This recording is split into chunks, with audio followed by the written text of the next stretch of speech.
లోక్సభ ఎన్నికల సమయాన తెలంగాణ కాంగ్రెస్ లో అనిశ్చితి నెలకొంది. మరో 2 రోజుల్లో నామినేషన్స్ ముగియనున్న నేపథ్యంలో ఖమ్మం, కరీంనగర్, సికింద్రాబాద్ అభ్యర్థుల ఎంపిక విషయంలో సస్పెన్స్ కొనసాగుతోంది. ఇక ఖమ్మం అభ్యర్థి ఎంపికపై భట్టి, పొంగులేటితో ఏఐసీసీ చీఫ్ ఖర్గే బెంగళూరులో సమావేశమయ్యారు. మరోవైపు కరీంనగర్ అభ్యర్థిగా వెల్చాల రాజేందర్ రావు నామినేషన్ దాఖలు చేయగా ఆశావాహుడు ప్రవీణ్ రెడ్డి అసంతృప్తిని వ్యక్తం చేస్తున్నారు.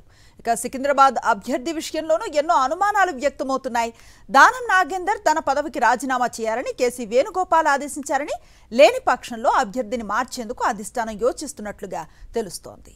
తెలంగాణ కాంగ్రెస్ లో నెలకొన్న తాజా రాజకీయ పరిణామాలకు సంబంధించిన పూర్తి సమాచారాన్ని మా కరెస్పాండెంట్ రాకేష్ అందిస్తారు.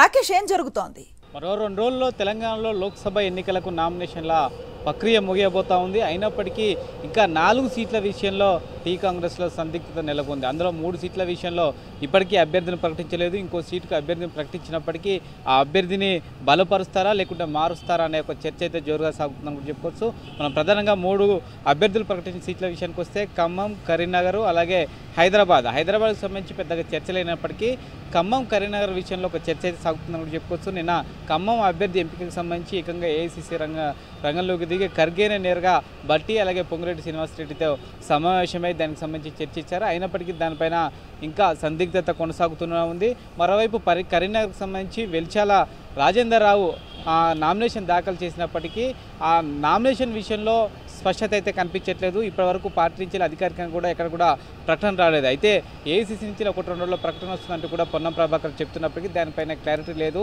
ఏ విధంగా ఏఐసీసీ నుంచి అనుమతి లేకుండా నామినేషన్ దాఖలు చేస్తారంటూ కూడా కరీంనగర్ టికెట్ ఆశిస్తున్న ప్రవీణ్ రెడ్డి అసంతృప్తి వ్యక్తం చేస్తున్నట్టుగా తెలుస్తోంది. ఇక ఈ 2 సీట్లను బేరేజ్ వేసుకుని హైదరాబాద్ ప్రకటించే అవకాశం ఉంది. కరీంనగర్ అలాగే ఖమ్మం విషయంలో ఈరోజు సాయంత్రం రేపు క్లారిటీ వచ్చే అవకాశం అయితే కనిపిస్తుందని చెప్పొచ్చు.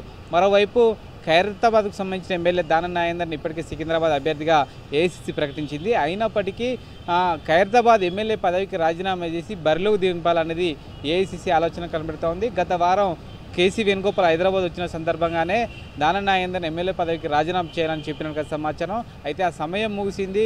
ఇంకా తన రాజీనామా చేయకపోవడం పట్ల పార్టీలో ఒక చర్చ అయితే జరుగుతుందని చెప్పుకోవచ్చు. ఒకవేళ రాజీనామా చేయకుండా ఎంపీగా బరిలోకి దిగితే ఏమైనా లీగల్గా ఇష్యూస్ వచ్చే అవకాశం ఉంటుంది. ఇప్పటికే సూరత్లో అలాంటి ప్రాబ్లమ్స్ రావడం వల్ల అక్కడ బీజేపీ అభ్యర్థి ఏకగ్రీవం కావడం జరిగింది.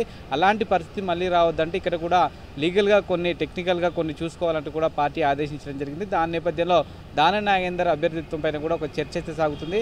వీళ్ళు ఎమ్మెల్యే పదవికి రాజీనామా చేయకుండా ఎంపీ అభ్యర్థిగా దిగుతానంటే మరొకసారి అభ్యర్థి విషయంలో చర్చ జరిగే అవకాశం ఉంది. మారుస్తారా అనే ఒక చర్చ కూడా ప్రస్తుతం సాగుతుంది.